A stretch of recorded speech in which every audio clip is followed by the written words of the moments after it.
This is your permission slip to speak your truth, own your story, and laugh through the chaos. Welcome to the Transparently Jordan podcast.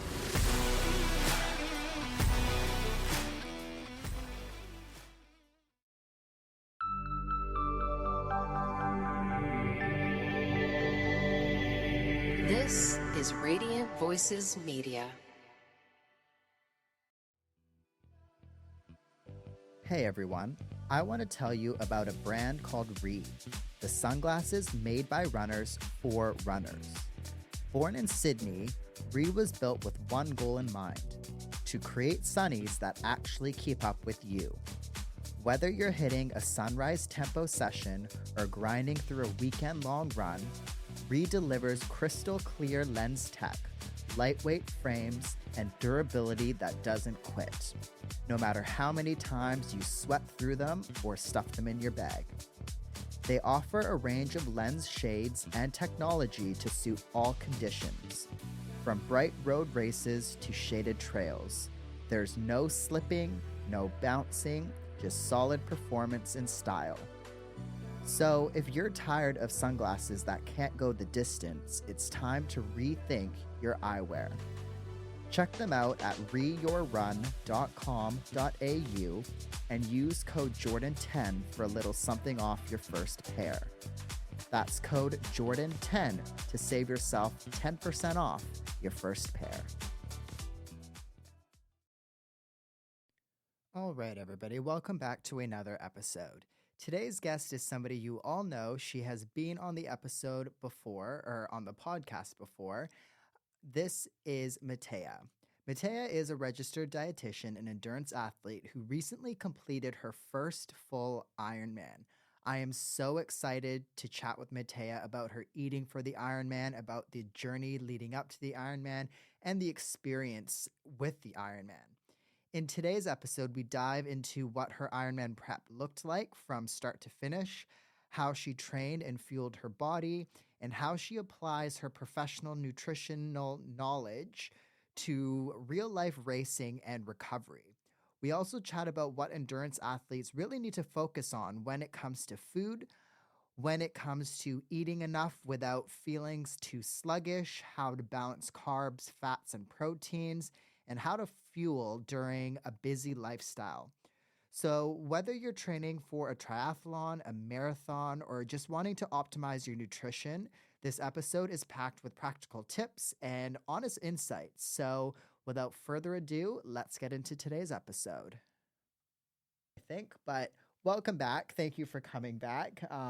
It's awesome. I think you're one of the few. I've had a few people on for a second time. I think it's because like the people that I've had on a second time is because the first episode went so well, but also like there was so much that we could have gone on to. And yeah, it's exciting that you're back. So thank you for coming on, Mattea. Yeah, thank you so much for having me. That's all right. But you just finished an Ironman.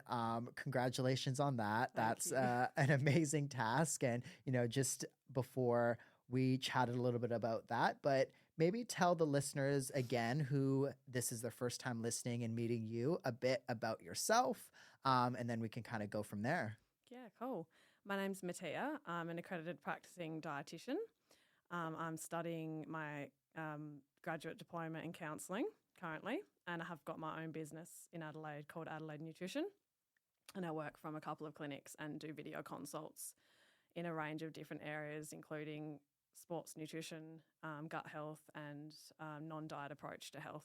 Amazing. Awesome. Yeah. And of course, last time we talked about the gut, last time we talked about intuitive eating and so many amazing things, but I think it would be great to maybe focus today's episode on the Ironman, of course, because that's what you just finished, and maybe just like endurance sports and eating for that and whatnot, because I think that's a very common, like running, triathlon, it's all becoming so trendy these days. Everybody is, partaking, which is a good thing. I think, if anything is trendy, it should be an activity, really, getting people active. But I think like people will get a lot out of today's, and you, of course, it being fresh in your mind, you just coming out of an Ironman, I think you'll have a lot of tips. But maybe let's start from the beginning and tell us all like when you decided you wanted to do a full and kind of what that was all like, basically. Yeah.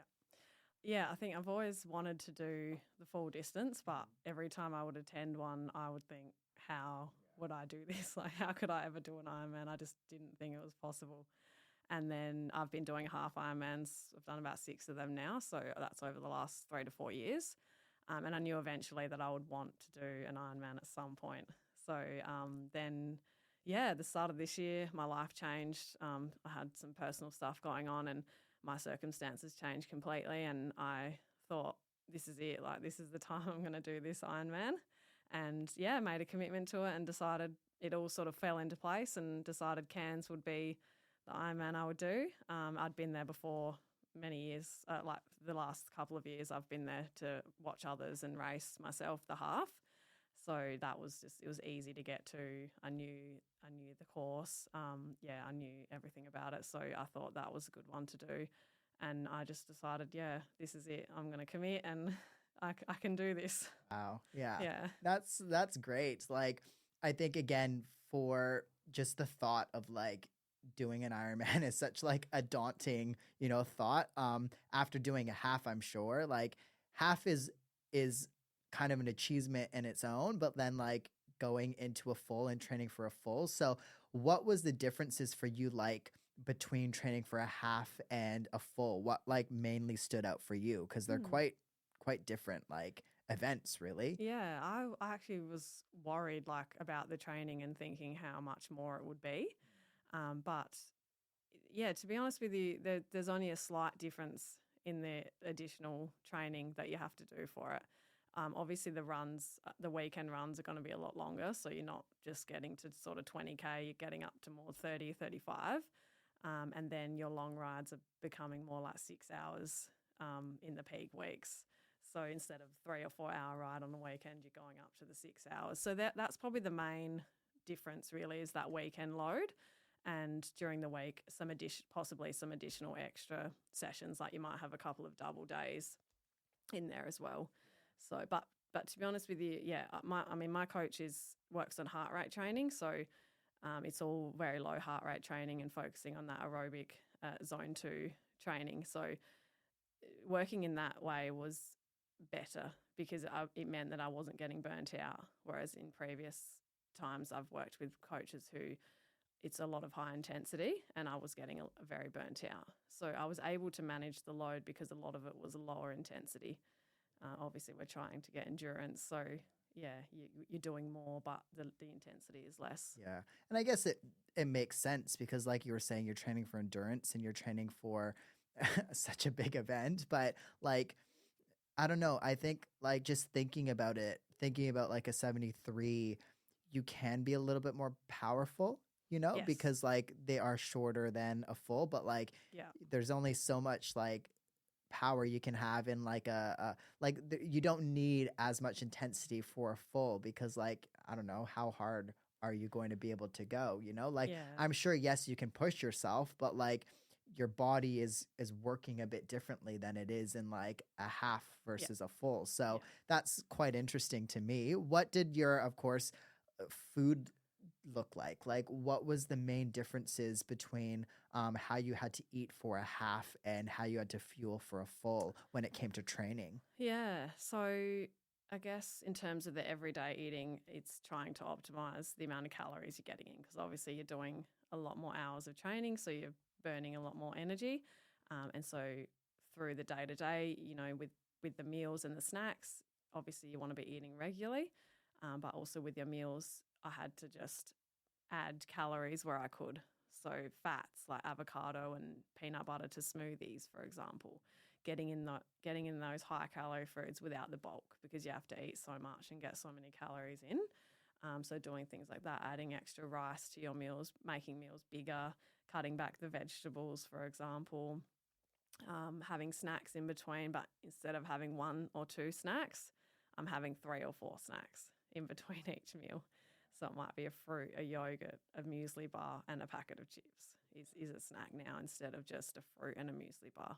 So you're bulking things up, but also trying to get food in regularly, because if you're having too much in one meal, you're going to get full. So spreading it out over the day is very important to optimize the time as well. Yeah. And I liked a few points that you made. Maybe let's dive a little bit deeper. Like, you need to have so many calories and you need to be eating a lot basically.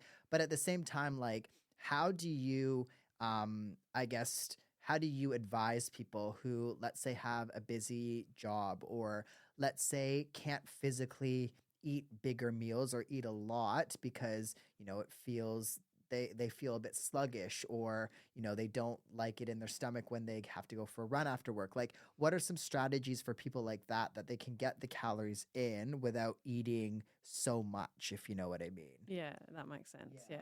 Yeah. I think just, trying to optimize like what you're putting, how the meals are structured, and also, like I said, those snacks in between. And also, I think there's this expectation that we need to cook fancy meals from scratch. It has to have a lot of ingredients. A lot of the time, I was just using, frozen chips, for example, chicken that had been crumbed that was frozen, like quick and convenient foods.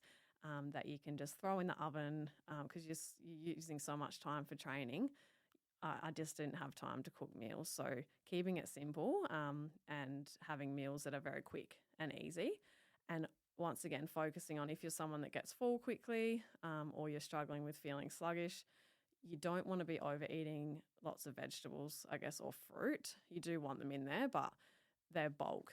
So, and they're not a lot of calories. So we just want to be focusing on like simple carbs like rice, pasta, potato, making sure you've got a big amount of that on your plate, and then your protein as well. But yeah, in terms of feeling sick before, I guess it depends on where someone's feeling sick, or and then looking at how we can optimize their nutrition in between and around their training as well. So yeah, it'll be very individual. How and when did you eat? So when you, let's say, had a couple of sessions a day, when did you like strategize when you needed to eat? Because I think like everybody is different, of course. Like me, I can't eat immediately before I go for a run or something. Like I need to eat a couple hours or something like that before. Yeah. But some people can, So like how did it work for you, and what did your body like? Yeah, I can eat like 10 minutes before Okay. running. I Right. can eat Yeah. 10 minutes before a bike. Yeah.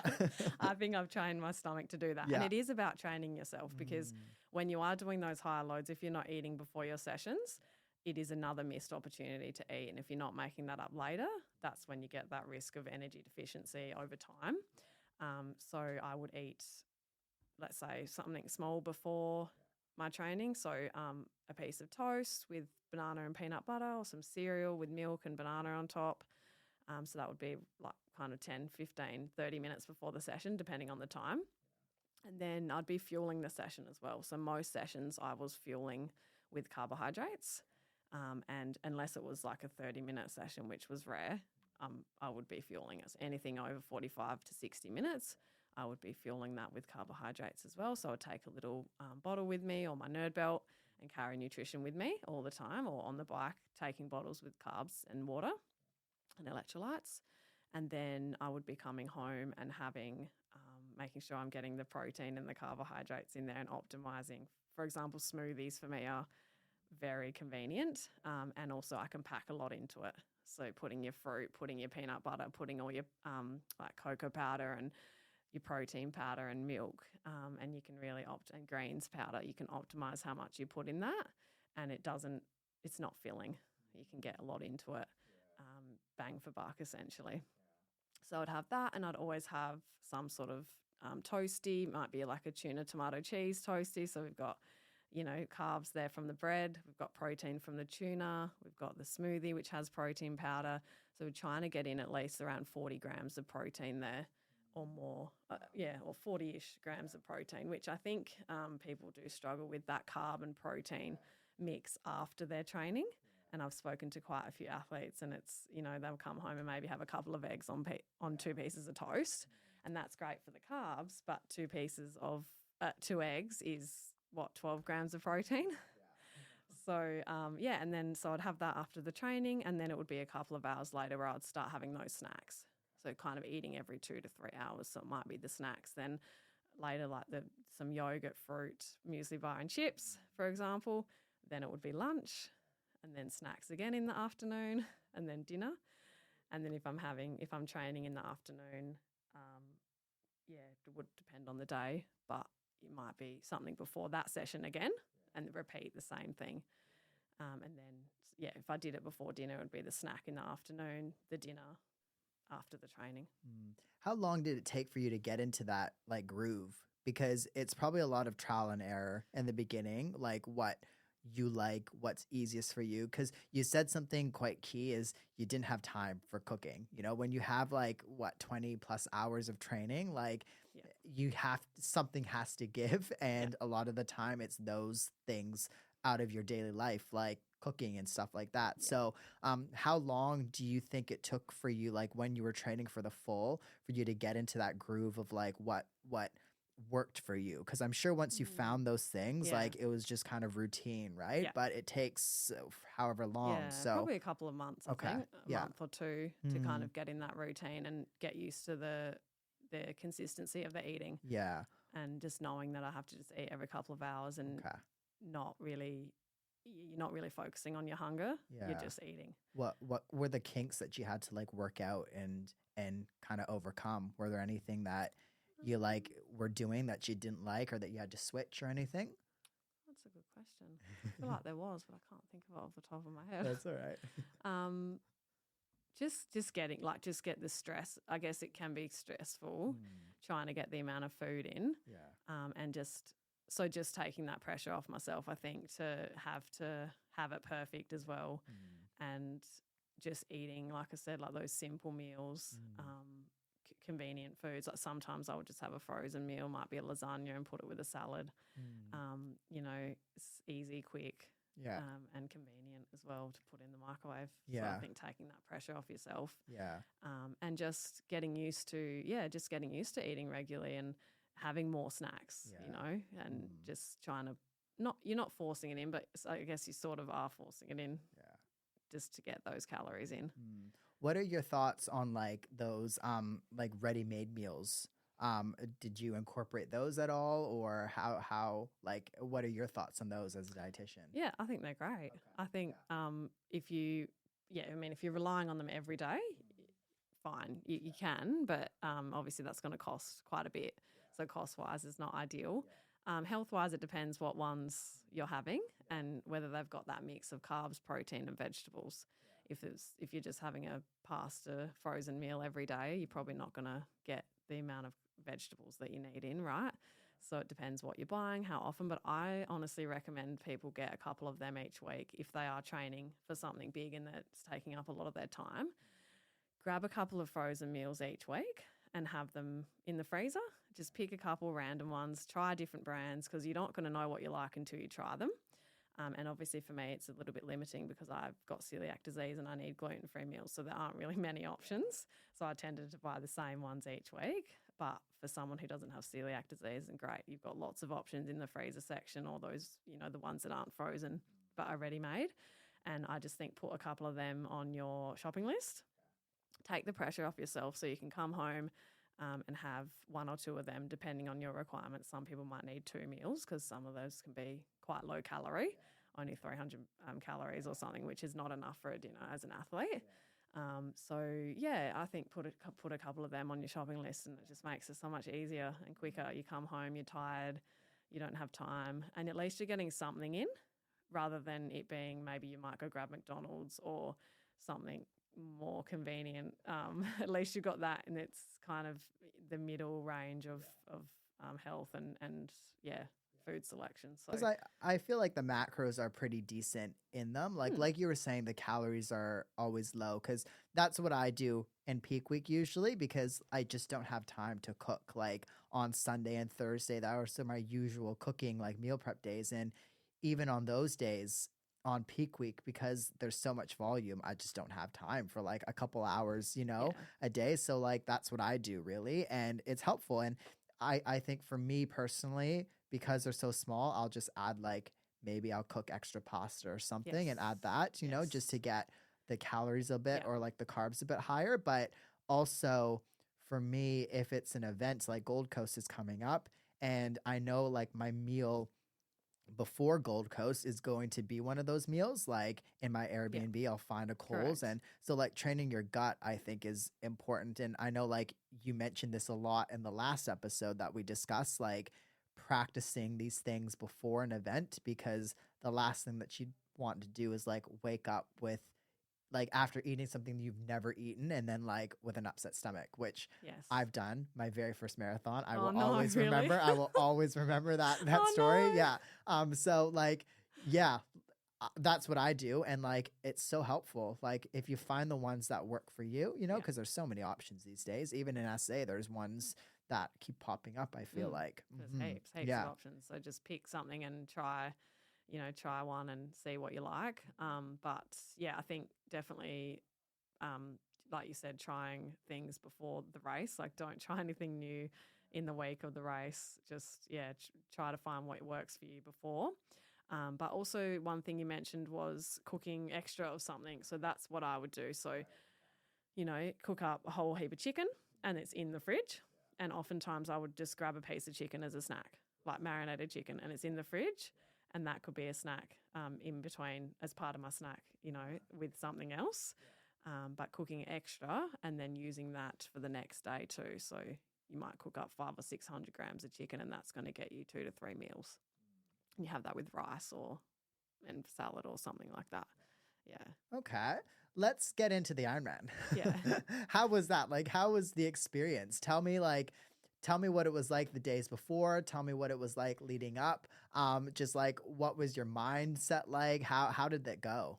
Oh, it was amazing. Yeah. I'm Yeah. so excited. Uh-huh. It was the best experience. Yeah. The week, obviously, the week before, like finished the last weekend of training, and then it was the taper week. So, just like obviously one small thing each day, trying to let the body recover. And then I was focusing on a couple of days before the carb loading, which, went really well. And I've done 3 days of carb loading before, but I found that was way too much. Like it is very difficult to do. You do feel heavy and a little bit sick from you're not exercising. Yeah, you're eating a lot of food. It can feel a bit uncomfortable. And really 2 days is enough if you're doing a marathon, half marathon. I would probably say just 1 day. Half Ironman, I'd probably say 2, and marathon 2, and Ironman 2. So it depends what race you're doing as well. But that was just focusing on, again, the same sort of thing as what I was eating in training on those heavy weeks. Just really big breakfast, snacks in between, but lots of high carb snacks, banana, yogurt, lollies, chips, food like that. The main meals like sandwiches, not too much salad or vegetables. You don't want to be having much fibre in those days leading up because it can upset your gut on the race day. So you want to be limiting any vegetables or salad, limiting any high fibre fruit. So I just had banana really, and I think I did have mandarin because I felt like I would be fine with that. But it would depend on the person, I think, what I would recommend. But just, I think, what was I'd had written down my in my book what I'd had, but I think I just had my normal breakfast, a smoothie and like high protein milk and a toasty. In between, like I said, was lollies and some rice pudding was good as well. So lots of carbs in that. Lunch was a couple of sandwiches just with a bit of lettuce and cheese and salami or ham or chicken. And afternoon and dinners were like the puddings and just like lots of desserts, and then main meal for dinner, pasta, some chicken, just stuff like that. So those 2 days went really well. Lots of water, keeping hydration up. So that was a couple of days before the race. And I was just getting excited really. Like mindset was like, I'm doing this, it's happening. Like it was a little bit emotional, I guess. Like I'd made it, the journey. Like, I just couldn't believe I'd done all the training, and I always thought I couldn't do that level of training and actually make it. So to be there was just an amazing feeling, and that it had all gone well. And I had a few hiccups throughout the training. I had a bike crash and hurt my knee, and Then I got this huge blister on my longest run, and that was like this massive thing on the side of my toe, and I had to go to a podiatrist and have it drained, and yeah, it was hectic. But yeah, you get through those hurdles, and that's all part of the journey, is just getting through that and yeah, making sure your mindset is right to get through those things, because I guess when you're training for these events, anything can happen, and there's only certain things you can control, and you have to be able to stay strong and know that if it doesn't work out, it doesn't work out, and that's okay. And that can be really difficult. It was quite stressful, when you have a bike crash and you think, oh my God, am I going to make this? Can I keep training? How am I going to do my long run? But yeah, you just have to continue and have the right mindset there. So there were a few hurdles, but to be there that week was, yeah, just amazing. The atmosphere is so good. And so did the 2 days of carb loading, which went well. I also had a sweat test done through RPG. They're a triathlon club in Queensland. And that's who my coach is working under. And yeah, with Tim Reed. So that was really good to tell me how much how much sodium I'm losing per litre. So we were able to then adjust my nutrition plan a little bit for the race. And that was really helpful. So now I'll know how much sodium I need to replace in races in the future once I work out my litres of sweat that I'm losing per hour, which I haven't worked out yet. So that was one piece of information we didn't have before the race. So that was on the Friday that I did that sweat test. Then Saturday was the Friday and Saturday were just the carb loading, resting, like racking the bike, doing all that sort of stuff, getting your run gear and your run bag in. And then, just trying to sleep the Saturday night, which wasn't too bad. I'm not too bad sleeping before races. In the past, I used to struggle with it and not sleep at all. But now I've sort of, I guess, with meditation and using some techniques to, try and relax and calm down and not stress about it. Again, mindset comes into it, and just knowing that, you'll be okay. Whatever happens, just enjoy it and not put too much pressure on yourself. Yeah, so I had a pretty decent sleep. And then, the morning of the race, just getting some electrolytes and water in.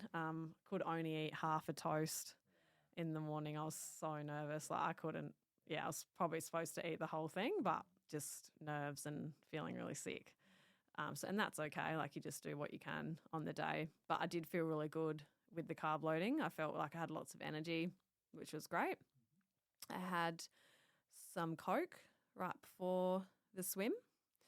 Now, I hadn't used caffeine in training, so I couldn't take a gel with caffeine in it on that morning because I hadn't trained with it. And I don't drink coffee just because I don't like the flavour of it.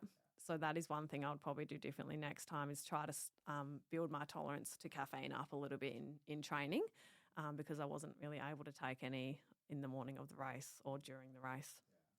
So, but most people have caffeine, so it's pretty easy to then have it on the day. So I had just some Coke because I knew that had a little bit of caffeine in it and I could tolerate that. And then I just had my water with my sodium, precision sodium, getting that in before the swim. Is there a reason why, specifically for triathlon, you would want to do the caffeine? It does increase performance. Oh, okay. Yeah. Okay. Yeah. I didn't know that. Yeah, there's a big benefit to it. Okay. Yeah. So I would definitely be recommending. So it's common then. Okay. Yeah. All yeah, right. it's common. Yeah. You would drink coffee? I drink coffee, but so I you get a stay bit away from that. I stay away from the gels with caffeine because Okay. I get heartburn with it. Okay, So I okay. don't during my races, I don't touch Okay. any or my training, but yes, I will have a coffee before my runs. Yeah. Every single run. Yeah. Even race that day. would be a little bit of caffeine. So maybe it's just the amount for you or the type of gel. Yeah, maybe. Could be a combination of things. Yeah. You could also just try caffeine that's not with a gel. So like no dose or something like that. Right. But maybe building up to it slowly. Yeah. Next So there's marathon. options. Yeah. Next one. Yeah. Not this one. No.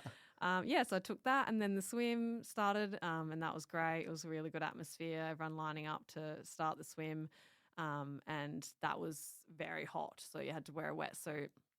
I could feel myself overheating in that swim. The second lap in particular was getting very warm. I thought I might have to take my wetsuit down, but I didn't in the end.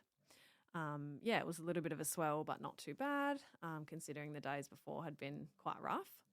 So I was happy with that, just cruised through the swim. And then when I got out of the water, in the transition, I had just like really quickly took down a bottle of water or small bottle of water just to get some hydration back in. And I also had a bottle of Coke, a small bottle of Coke again in that transition, and I just took a little bit of that.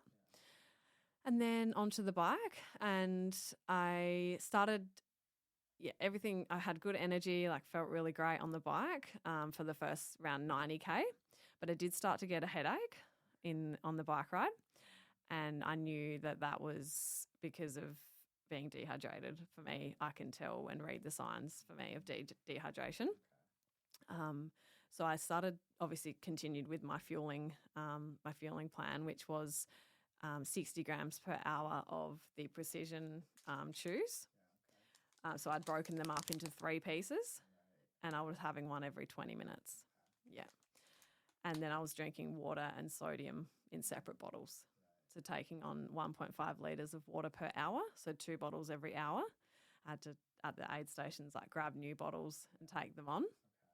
And I still had the headache, but I still felt good for the 90K. It hit 130K, and I started to feel like I was going to vomit. And that wasn't good. So then I stopped taking all nutrition and sodium on and just took water, but nothing was making me feel better. I thought, okay, maybe I've just overloaded on the carbs. I'll stop and take water and I should feel better. Nothing got better. The energy dropped. I bonked completely. And I just had to survive back. The last 50K was just into a headwind, hills, hot, and I was just really struggling. Just continuing to try and drink, trying to take the sodium. I had the precision sodium tablets in water, and I was trying to take that on. But every time I drank that, it just made me feel like I was going to vomit. So something was wrong, but I didn't know what. And you're trying to problem solve the whole time. It's really what the Ironman is about, is you don't know what's going to happen. Nutrition could go perfectly. It may not. Even though I'd practiced in training, this plan that I came up with 2 days before was not what I had done in training. So it was a little bit changed because we'd worked out my sodium losses. So we'd made a new plan based on that. So, it's all learning, but you are problem solving on the day. And that, for me, that at that point I thought I wasn't going to make it because I was feeling very weak and like I was going to be sick. So it was the mental strength kicking in then to say, all right, I just need to keep turning the legs over. Even though I've slowed down, it's okay. I will make it to the end and I just need to keep going. And then as it got closer to Cairns, 10, 20K to go, I'm thinking, how am I going to run a marathon? Like when I'm feeling so unwell, I almost couldn't see. It was blurry. Like I was so weak just trying to pedal. And then I just said to myself, all right, just get into this transition and just move slowly, like slow down, grab what I need. I went to the toilet. I took multiple cups of water, sorted everything out properly rather than rushing, got all my bottles and nerd belt ready. And then I just said, all right, let's just go out on this run and see what I can do. I was still feeling unwell. And the first lap of the first 10K of the run, I was still feeling really sick. But I was just trying to sip the sodium. I had sodium in my little nerd belt bottles, but nothing was making me feel better. And at that point I was like, I need someone on course to call out to say, what do I do? My coach wasn't there.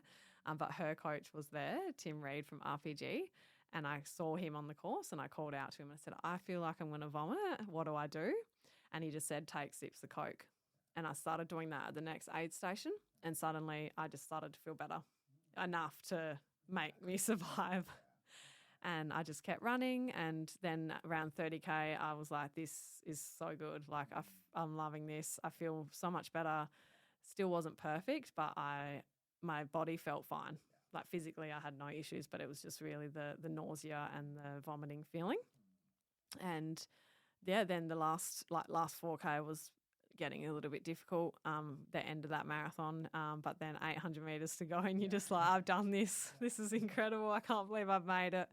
And you just, on that bike ride, you're thinking this is a mammoth event. Like it's just insane. And then you're at the end and you're like, oh, my God, I've done it. And it's that feeling of absolute excitement. You've got the red carpet coming up. You get to ring the bell and run through with the crowds and the music and them calling out your name. And that finish line was incredible. And then, across the finish line and cried a lot. A lot of tears came out. Yeah. And then that's when it hit me again, all the nausea and the vomiting. And, I went to the medical tent and started vomiting a lot and then got taken to hospital. So, basically they found through a blood test that my sodium levels were really low. And looking back now, that makes sense because I stopped taking the nutrition and the sodium on because I was feeling so sick. So reflecting on it, if you're happy for me to do that now, basically what had happened was I overheated in the swim. It was too hot. That's why I had the headache. And then I consistently had the 60 grams of carbs per hour, which is, we don't think it's the amount. We think it's the type of carbohydrate in the heat. Digesting that can be difficult for some people because it's got fructose in it. So it can be difficult for some people to digest that type of carbohydrate. So then I started feeling sick and then I stopped fueling. And then my sodium levels were dropping through losing sweat, but also I was drinking lots of water. So I was flushing it all out. I was peeing a lot. So then I was losing sodium through that. And then it's all one big cycle and downhill from there. And I couldn't catch up from that. Wow. Okay. So what were you like, what were you taking? Like you were saying that it's hard sometimes to digest those carbs. Like what things were you taking and what are some alternatives out there? So a lot of the carb options do have fructose in them, which, like I said, can be hard to digest. But there is something called cyclic dextrin that is a lot better in terms of digestion. I had a product that has cyclic dextrin and also fructose. I didn't use it on the day in the end, but that is a little bit better. But you can get one that is just pure cyclic dextrin and digestion for that is a little bit better. So I would probably be using that next time. I used to use that, but I stopped using it and just tried different products. And it's all trial and error and seeing what works for you. Unfortunately for me, the nutrition side didn't go to plan, which, it's the heat. It's how much water I'm losing as well. Like I didn't know my losses of water or fluid. So whether 1.5 litres per hour was enough for me. Maybe I'm a heavy sweater and I lose a lot of sweat. So therefore I need to have more water. It's that balance between the sodium, the water and the carbs, which is really difficult to get right, especially in the heat. Does the swim, like I would assume because you're in the ocean and the salt water, like would that have an effect on your sodium levels as well? Yeah, if you take on if you swallow, which I did think I swallowed a little bit of that. That can cause issues as well. If you're taking on too much for someone who, doesn't need a lot, then that can cause issues. So sodium can either be too high or too low, which is, so there's a lot to it and it's really complicated. Obviously in a marathon, you're not probably needing as much of that detail, but definitely for Ironman, you need to consider all those three components. You don't want sodium going too high or too low. What was the thought process like? Why do you think the Coke made it feel a little bit better? Coke's amazing. Yeah. Coke's Shout the out one Coke. to drink. Yeah. Sugar, instant sugar and caffeine. Yeah. And that fizz, I think, in it obviously just settles your stomach a little bit, I think. Okay. And it's just a magical drink. Yeah. There you go. Shout out Coke, everybody. Yes. Yeah. Highly recommend in big training sessions. Yeah. What does the nutrition look like on course? Like, do you have to bring it yourself, everything? Or what are aid stations like in an Ironman? They're insane. Okay. There's a lot. You have everything you could possibly need. But the issue, so they use Morton gels. But the problem with that is it's expensive. So you'd want to be training on it before you use it in a race. And that's the reason I don't use it from the aid stations because I don't train on it because it is quite expensive. And if you're going to be using all that all the time, the amount you need, then it's a lot of money. So, yeah, I mean, you could do a mixture of Morton and other things and then maybe just grab a few on the day. But there's gels, they have food, water, electrolytes, Coke. They have like bananas and all different Vegemite and different on the run. There's heaps. Every aid station's every 2K and there was so much food and lots of options for what you could eat or drink. Yeah. So you can use the aid stations. Yeah. But you'd probably need to plan it a little bit, know what they have, and be using it in training.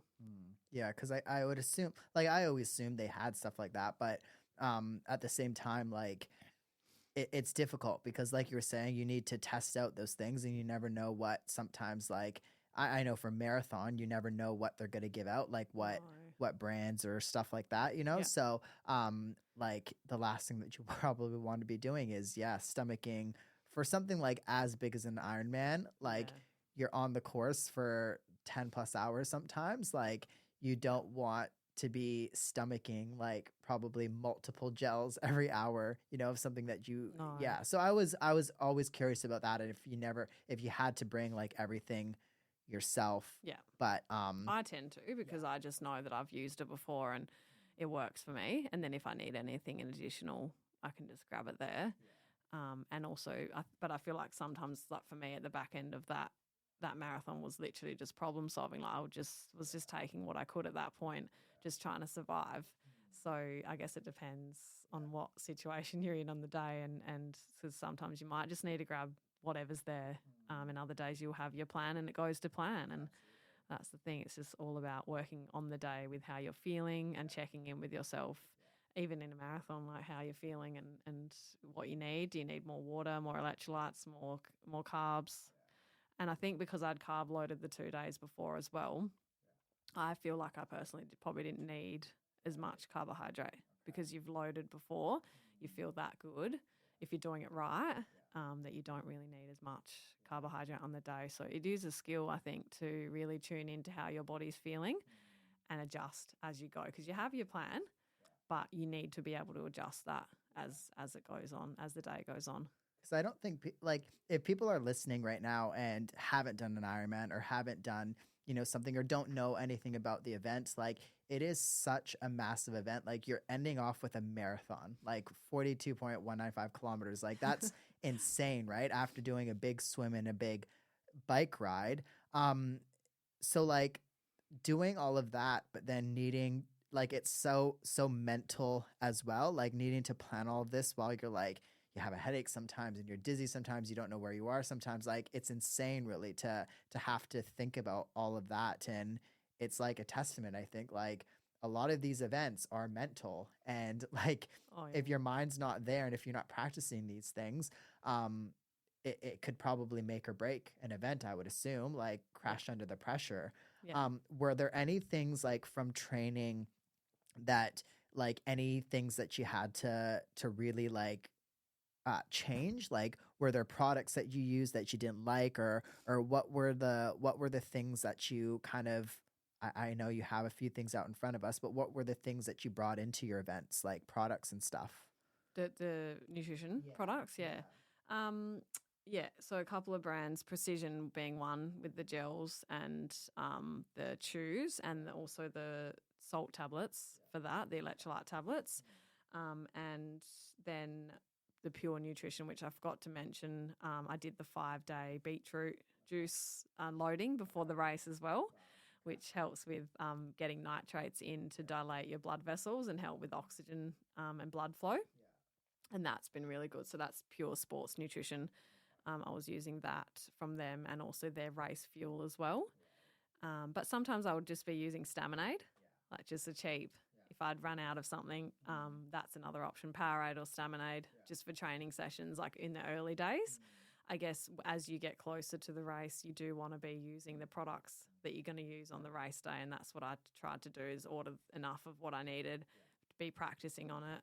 And as the weeks went up, you know, in the bike ride each week leading up to the race, the hours of the bike ride went up. So also the carbohydrates that I was taking on was going up as well. So made sure I had enough of the Precision chews, the pure race fuel that I was using in my bottles, and just making sure that closer to the race I was tolerating that. because you want to build your tolerance, like we mentioned last time, I think. What was the aftermath like? Like, what? I mean, because I think like you went to hospital, you were on fluids and stuff, and we talked about this prior to us starting recording. But like, what was the plan after versus like how did it unfold? Basically, The plan was to not be able to walk yeah, out of there, yeah, and not be able to sit on the toilet or walk yeah, upstairs or walk at all. yeah, I honestly thought I wouldn't be able to walk, like cross the finish line and be struggling. But because I was obviously hunched over on a bed, vomiting and cold and shivering and having bloods taken and all these things, it was a very different experience. But yeah, going to hospital and having the fluids, then the next day I had no muscle soreness, and the IV fluids really helped in the end. And I could walk and have felt fine since then. So I think that has made a huge difference. But I think if I hadn't gone to hospital and had those fluids straight back into me, because obviously they replaced the sodium that I was really low in, and the fluids, so that goes straight back into your bloodstream versus if you have to drink the sodium and the water after the race. Obviously it goes through your stomach instead of straight into your bloodstream. So there's a bit of a process there to replenish. I think that the recovery would have been a lot different.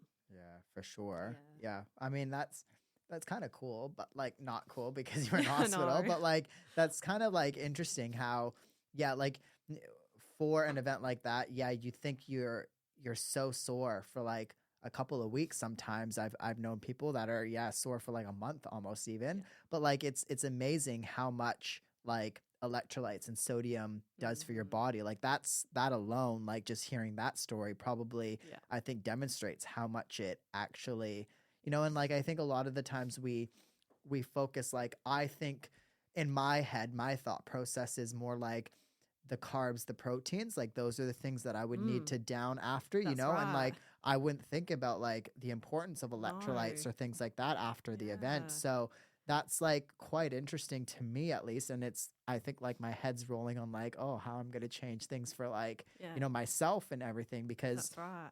because I think it's very common like for us to be so educated on these proteins and carbs and like the macronutrients, but like that probably doesn't help as much as we think then. Really? Like it has its role, part of but it, but also the electrolytes and the fluid. Hydration is very important too. Which is why like I think maybe I think like it's probably interesting then like discussing like having a chat with people who feel good after events versus who don't, like because you never know, like maybe they're doing a lot more electrolyte or a lot of that kind of stuff versus like drinking protein shakes or that kind of stuff after. Like I've never really thought of that until like earlier when you mentioned like that alone, I was like, oh, okay, well I'm gonna rethink all of my like post training kind of recovery as well.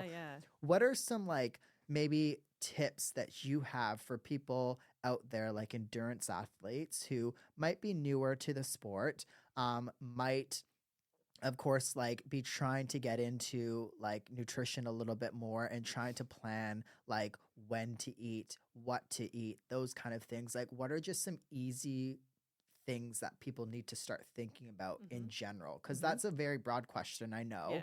But like there's so much to think about, like we just discussed right now, carbs, proteins, all that, right? So like for somebody who's new, because also like I was saying, and we've discussed it before, like training for an Ironman or training for a triathlon is very different than training for just like, for me, a marathon or a running event. Like you have two other sports essentially and a whole other load. So what are some things that people need to really think about when it comes to like nutrition and fueling? We'll start with runners. So for half marathon and marathon, eating before sessions, particularly definitely the longer ones. So your long weekend runs or anything over an hour on the weekdays, fueling before. So making sure you're eating something. If you can't do that, if you can't have like a full piece of toast or a full banana, start with a quarter, start with a half.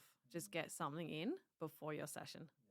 And the long runs for those two events when you're training, I just notice that a lot of people don't fuel. They might have like one gel or two gels. you need to start fueling those longer sessions. And it includes the carbs, the electrolytes, and the hydration, right? So eating before, fueling the long sessions, and the post-training meal / eating for the day is very important. So getting that initial 40-ish grams of protein in with the carbohydrates. So that could be bread or cereal, muesli, oats, whatever carbs form you want to be having, a wrap, some sort of carbs in there. And then because the long session takes up a lot of time on the weekend, you might not be eating that breakfast until 11 or 12 o'clock. I highly recommend that you still try to eat lunch and dinner that day.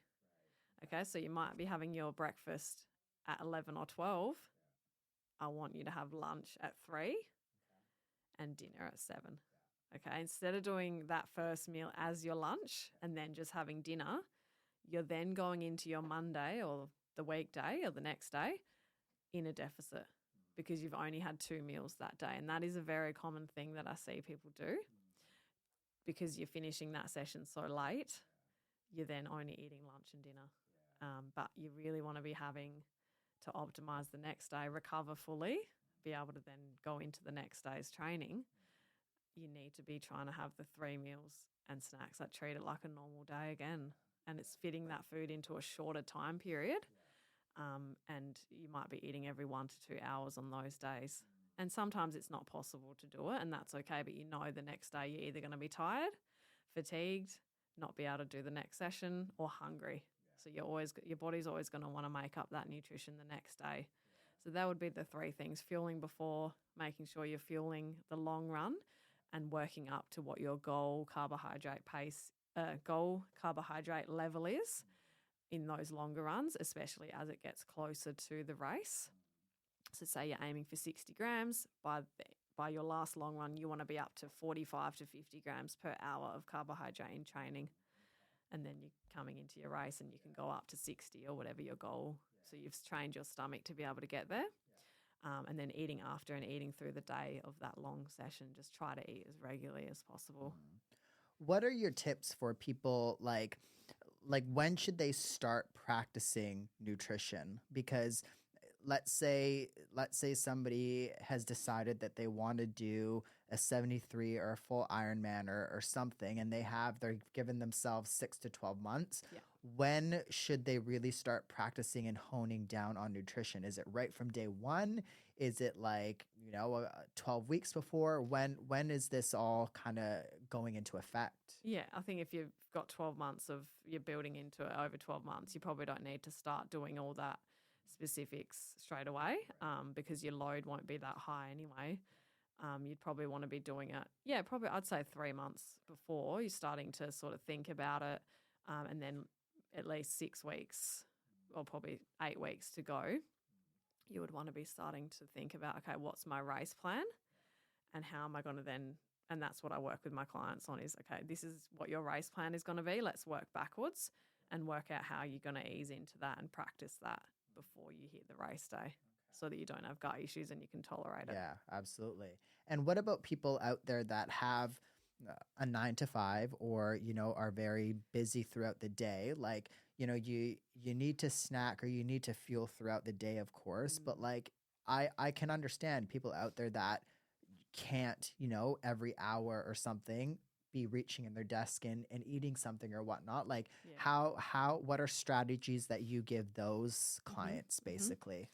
I guess I would, if they're someone that can eat a large meal, then I would be trying to combine their lunch and snacks together. Like if they tell me, look, I can only eat once a day at lunchtime, and then optimizing like before work and after work, if they can't eat through the day, trying to optimize the times where they can eat, and hopefully they are someone who can eat big meals and doesn't have a poor appetite.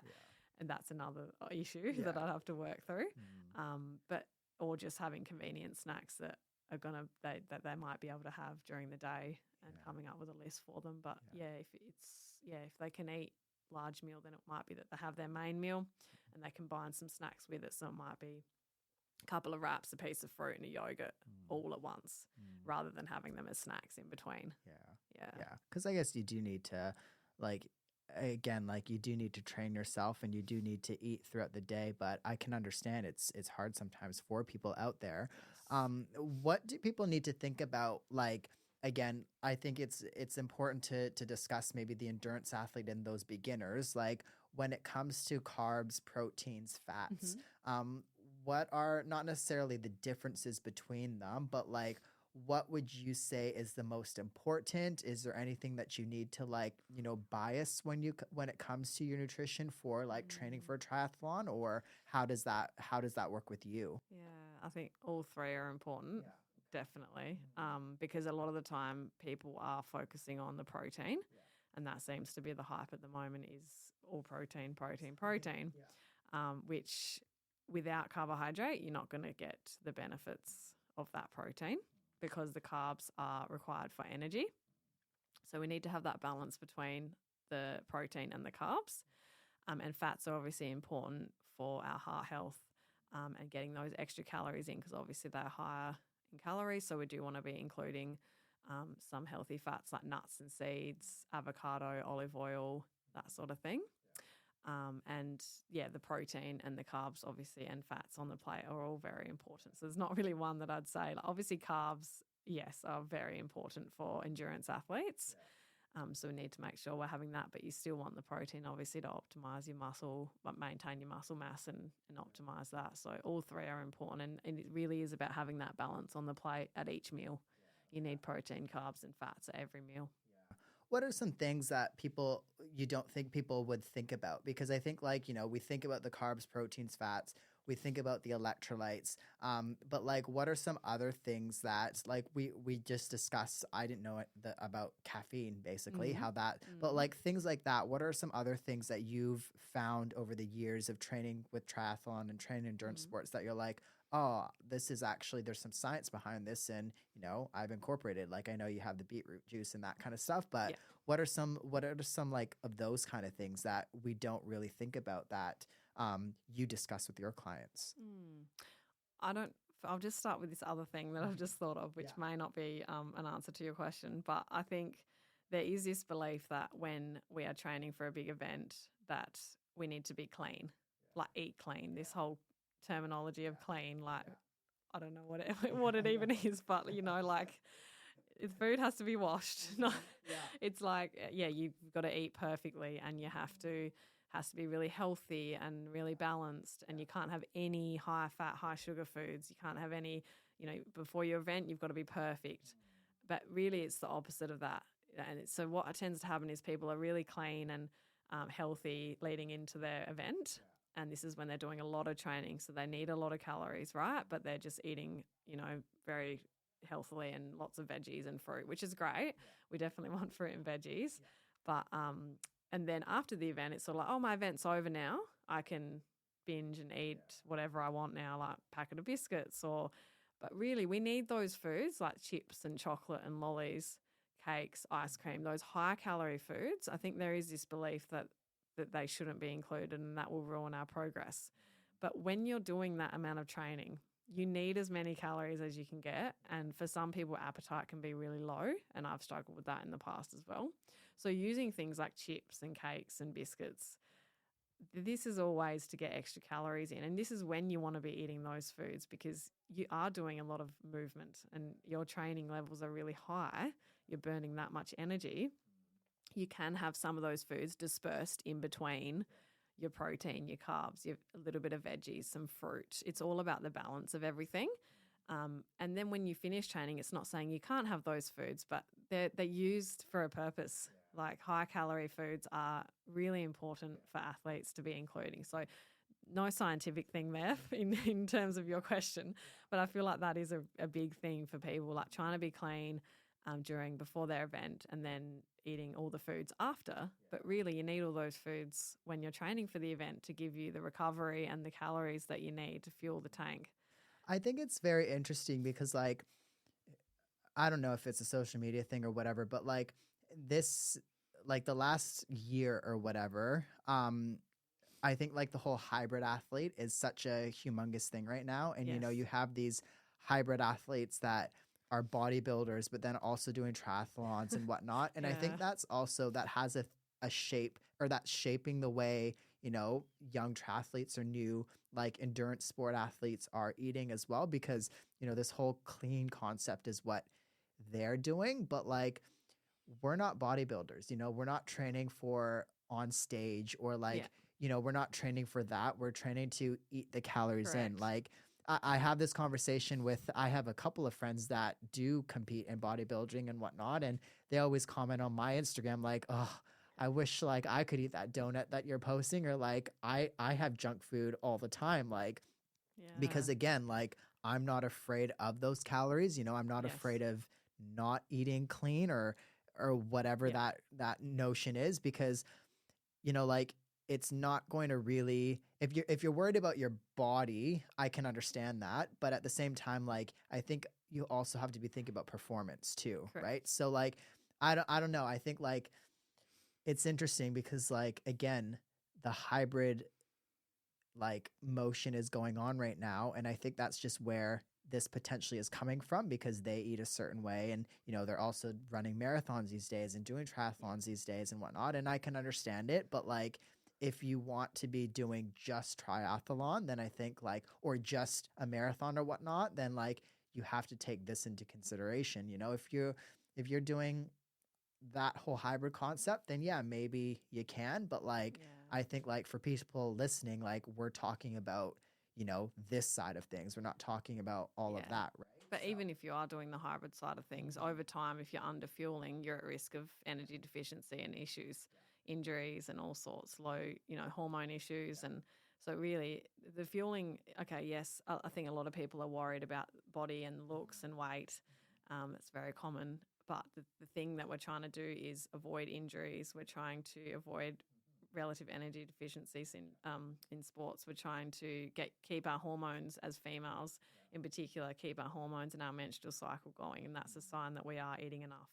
Have the energy there, not be tired every day, not be getting sick all the time. These are the things, these are the reasons why we are fueling and eating enough calories and getting a variety of foods in, including some of those high calorie foods that you might think you have to avoid, but you need those foods in order to keep the calories up, because you're doing so much training and burning so much. and this is the stuff that we know, like, I think, again, I just mentioned it and alluded to it before, like, the whole hybrid concept is new. So like, yeah, they're doing things now and it's working for them now, but like in 5 years time, we don't know, like, there's just no research, and that's what research is. It takes time, right? So like, I think, just like you were saying, like, we know that this is the way that we should be doing things because it works, and it's been, the last 30-40 years, that's how it's been, and it's not broken, so Yeah. why fix it? But it's interesting because you never know really where it comes from and everything. But like, I think social media, like, we have access to everything in everybody's lives these days, so Yeah. like, of course there's going to be like this whole clean, Yes. notion or whatever. And they're training for body composition, we're not. We're training for endurance and to have energy to do the sessions and be better and perform. And it's not to do with body composition. It's all about health and performance and recovery, right? Being able to keep going. That's how you do it, is you eat. And there's such a big fear around eating and food, and it is hard for people to increase the amount of food they eat. There is that fear there of weight gain, and yes, particularly getting athletes to eat more is difficult. There's this bit of hesitation around, I have to eat that much food, and I think there's this, people underestimate how much they actually have to eat. That's the thing, is like, I can guarantee you, if you're training for a marathon, or if you're training for a half Ironman or Ironman, like, you are probably burning more calories than you're consuming. Like, Yes. it's going to be very hard for you to like gain weight, and like, again, I think like, you look on paper everything that you have to eat and you're like, oh my God, I don't think I can do it. But like, even that alone, like, you have to be, I would assume, like, you have to be, I don't know what the exact numbers or the science is, but like, I reckon you have to be like a certain amount of calories over, for you to even gain like a pound of fat. in a Yeah. week, Right. think. So like, Or a day. I can't that's remember like, the that's exact, but insane. yeah, it's a lot. Like, you're a already lot. eating so much. Do you know how much more food that is? Like, It's like the whole we talked about this before because I think you were on around Christmas time. Like, Yeah. like binge eating or like eating all of the snacks or something on Christmas Day is like you're not going to gain 5 pounds of fat from that. You know what I mean? So Yeah. it's quite interesting. But what kind of things or mistakes do you think like clients come to you with, like who might be an athlete? What kind of mistakes do you often have to work through that are quite common when it comes to Um, eating and nutrition? Probably the inadequate breakfast. Yeah. So many people just have a quick, rushed kind of small breakfast. And then the eating kind of gets bigger as the day goes on. So we just want to be fueling most of it through like putting our nutrition mostly through the day, get the energy when we need it. And just that breakfast being inadequate really is, and not enough protein, not enough carbs or no carbs sometimes. Like that's one of the biggest ones I'd say. Yeah. What are because I think like supplements are so common these days and there's access to so much, and I don't think we need to talk specifics like brands or stuff like that, but what are some supplements that that you work with when it comes to like, when you're training that you think are helpful? So would it be like when it comes to gels or protein powders and that kind of stuff, like what are some supplements that help, I would say? Yeah, definitely protein powder. It's unless you can eat a lot of like bulk amount of meat or chicken or fish or eggs, like you're going to have to eat 4 eggs or 6 eggs for breakfast to get the protein in. So protein powder is a big one that I'd definitely usually recommend. It's just easy, convenient. You can get it in any time. You can have it as a snack. So very handy. 100% would be recommending protein to any endurance athlete. We want to be keeping our gut microbiome healthy. So I'd definitely be recommending either a probiotic supplement or definitely including probiotic foods. So I would either be rotating between a supplement, a probiotic supplement, or when that runs out, I don't continue on all the time. I just have them for a month and then I might stop for a little bit and then I focus on food. So like we talked, I think last time in the session about sauerkraut. And I've got some pickles at the moment that I made, so that's a probiotic food. I eat yogurt every day, which is a probiotic food. So just thinking about how you can get those probiotic foods in to keep your gut microbiome healthy, which then helps with getting sick and your bowels and immune system. So keeping that strong. Definitely your electrolytes, so making sure you're rehydrating. So that's a big one.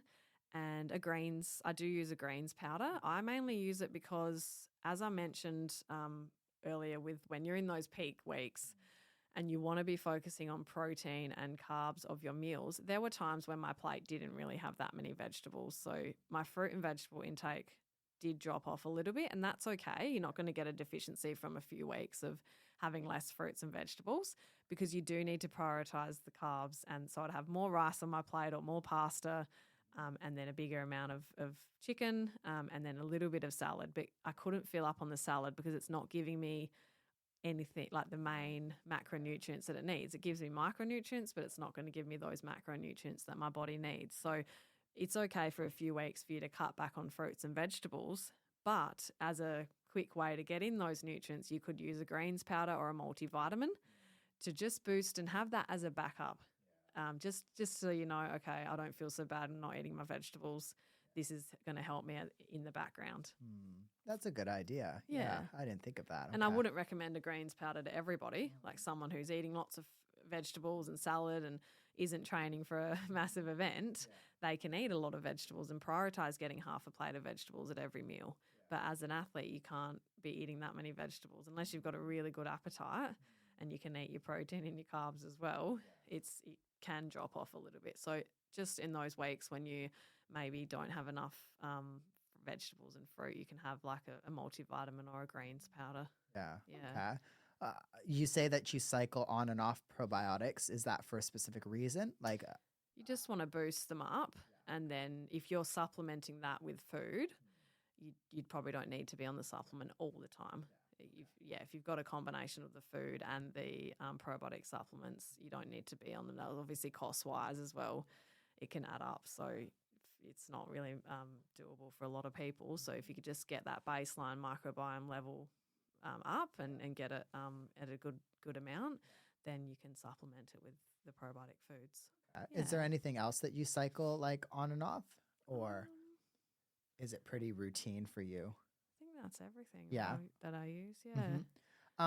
What about when it comes to like energy? So like I think sometimes like me, for example, sometimes if I eat too much, I feel sluggish, Okay. or like sometimes if I don't know, if you don't eat enough, you can feel sluggish. Like Yeah. people sometimes like have issues with energy and things like that. And if you're training so much, of course, you're you're just like you're putting your body through hell basically. Like Yeah. how can people eat and help like energy levels and things Yeah. like that? What are some strategies that they need to think about? Because I Yeah. know that can be individual basis, Mm. and it probably is. But like, what are some common things that you kind of see with your clients? And this is a really good thing to think about because energy is one of the things that you can use as a measure to tell whether you're eating enough. I know you mentioned you feel, is it low energy or sluggish when you eat Yeah, too much? like if I have too big of a lunch sometimes, or like Yeah. I'll have my normal lunch, but then at work there's always like somebody will bring in like cakes or Yeah. chocolates or something. Like if I have too much, Yeah. then like Obviously, yeah, if you have too much, yeah. I feel like super bad throughout the rest of the afternoon or whatever. Like Yeah. I think like it's more common for me to like underfuel and then I'll feel Yeah. like not the greatest, Yeah. but like That's a sign you're not eating enough then, definitely. So you can use energy as a sign of whether you're eating enough. Obviously, sleep comes into it too, but they're all connected. It's really interesting. Everything's connected, and how much you eat then affects your sleep. If you're under eating, you're not going to sleep as well, which then also affects your energy.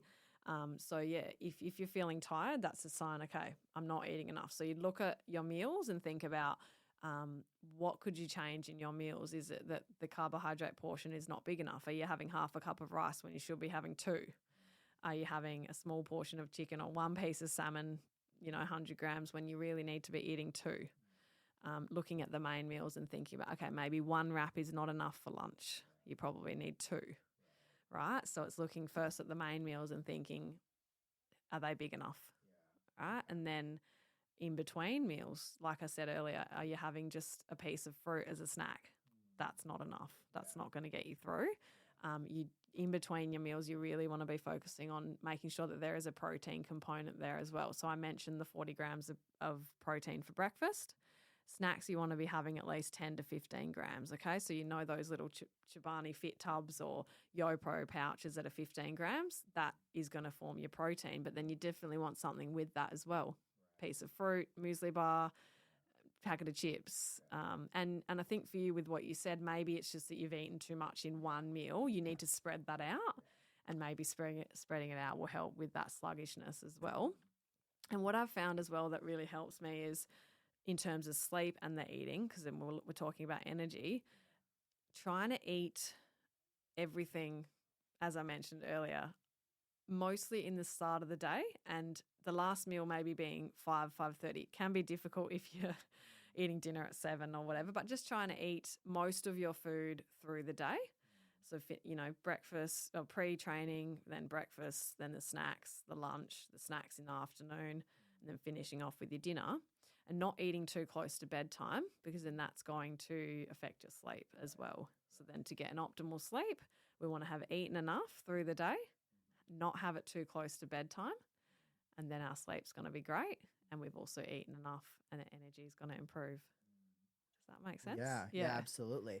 What do you do? Like you were saying that, like your peak weeks when you're training for let's say an Ironman or something, like you're on the bike for 6 hours or something, and like there's not 6 hours between breakfast and lunch. You know what I mean? Like how do you eat when you have such a long session like that? Really?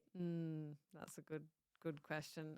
So I think I just trying to think back to that session. So I obviously had the pre-training breakfast, and then I was fueling every hour, 45 grams of carbs per hour consistently for every single hour. And then I focus on those bigger sessions. I do myself and also encourage people to get takeaway on those days, like fish and chips, burger and chips, pizza. Okay, because it's just high calorie.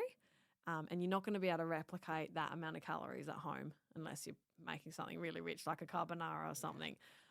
But if you're having just chicken and rice and salad, there's no way you're going to get the calories in that you need. So often those times I would have on the Friday night had pizza, half a pizza, and then the lunch the next day. As soon as I got home from that ride, I'd be having pizza as my breakfast with the smoothie, and then I'd be eating again in 2 to 3 hours, and then again. So getting takeaway, making it last for 2 meals is really handy because you've got that high calorie meal and then you're splitting it because obviously then you're getting more out of it and you can use it the next day. Yeah. No, yeah, that makes sense because I was just interested because, of course, like when you're on the bike, let's say for 6 hours, of course you're eating or you have stuff during it. Yeah, so I was just wondering. I would also have a coffee maybe out and take a muesli bar or something with me. But other than that, it would just the carbohydrates and then just focusing on the fuel when you get home. And you find that if you've fueled properly on the bike, you shouldn't really be getting home and being too hungry if you've fueled adequately. Yeah. Perfect. Yeah. All right. Let's maybe do a speed round. So there's going to be about 3 questions. I mean, take as long as you want really with them. But what's one nutrition myth that drives you crazy in the endurance world? Oh, okay. Yeah. Just endurance or in general? In general is fine. It probably fits for both anyway. Yeah. Carbs are bad. Yeah, it's so common. People just eat protein and salad. Hate it. Just put the carbs in there, people. Even in this day and age, right? It's not the 80s anymore. Oh my God. Carbs are good for you. They're fiber, they're energy, they're everything. Yeah. B vitamins you need. Bread is okay. Rice is okay. Pasta's okay. Eat it. What is your current go-to breakfast before a big session? Before a big session? Yeah. Okay. Definitely the toast with peanut butter and banana. Okay. Yeah. Right. Well, and Nutella.